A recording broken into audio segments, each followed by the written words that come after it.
আসসালামু আলাইকুম। গত কয়েকদিন ধরে আমরা ঘাসের জমিতে কাজ করার জন্য ফার্মের যেগুলো গরু আছে এই গরুগুলোর কোনো আপডেট ভিডিও দিতে পারি নাই।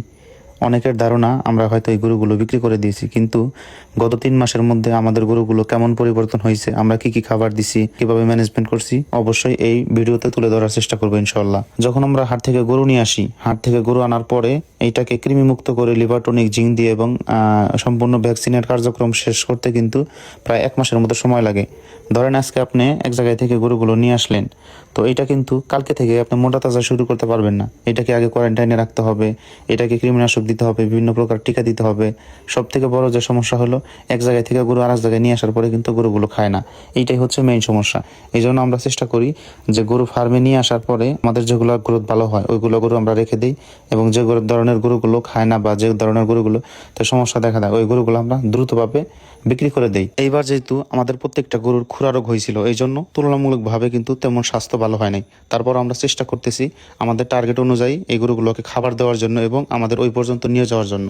এখানে যে গরুগুলো দেখতেছেন এই গরুগুলোকে আমরা প্রত্যেকটা গরুকে প্রায় 4 থেকে 6 কেজি পরিমাণ দানাদার খাবার দিতেছি। যেহেতু এই গরুগুলোর ফ্রেম ভালো আছে, শরীরে পর্যাপ্ত পরিমাণ জায়গা আছে, এই জন্য আমরা চেষ্টা করতেছি একটু দানাদার খাবারটা বাড়িয়ে দেওয়ার জন্য। এখন অনেকে বলতে পারেন, এর আগে তো আপনারা টিএমআর খাওয়াইছেন, ইউরিয়া মোলাসেস খাওয়াইছেন, এখন আমরা ওইগুলো খাওয়াইতেছেন না কেন? এবার যেহেতু আমাদের পর্যাপ্ত পরিমাণ ঘাস এখনও আছে, আমরা এখন গরুকে পর্যাপ্ত পরিমাণ ঘাস খাওয়াইতেছি, এর পাশাপাশি আমরা সামান্য পরিমাণ খড় দিতেছি। এরপরে আমরা প্রত্যেকটা গরুকে 4 থেকে 6 কেজি পরিমাণ দানাদার খাবার দিতেছি।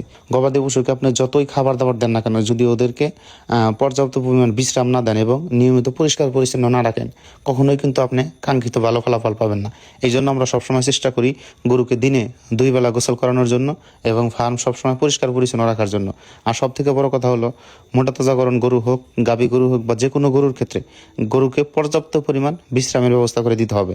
যেমন সকালবেলায় খাবার দাবার দেওয়ার পরে সকাল 10টার পর থেকে দুপুর 2টা পর্যন্ত বা 4টা পর্যন্ত এই সময় কিন্তু গরুকে পর্যাপ্ত পরিমাণ বিশ্রাম দিতে হবে এবং গরুর সামনে ফ্রেশ পানি দিয়ে রাখতে হবে, যাতে এর প্রয়োজন অনুযায়ী যে কোনো সময় এই ফ্রেশ পানিগুলো খেতে পারে। 24 ঘন্টার মধ্যে গরুকে 10 ঘন্টা খাবার দিতে হবে এবং 14 ঘন্টা বিশ্রাম দিতে হবে। এই 10 ঘন্টার মধ্যে সকাল 7টা থেকে 11টা পর্যন্ত আমরা খাবার দিই এবং বিকাল 3টা থেকে 4টার পর থেকে রাত 8টা পর্যন্ত এই সময়ের মধ্যে খাবার দিতে হবে। বাকি অবসর সময়ে চারিগুলো পরিষ্কার করে ফ্রেশ পানি দিয়ে রাখতে হবে, যাতে এর প্রয়োজন অনুযায়ী পানি খেতে পারে।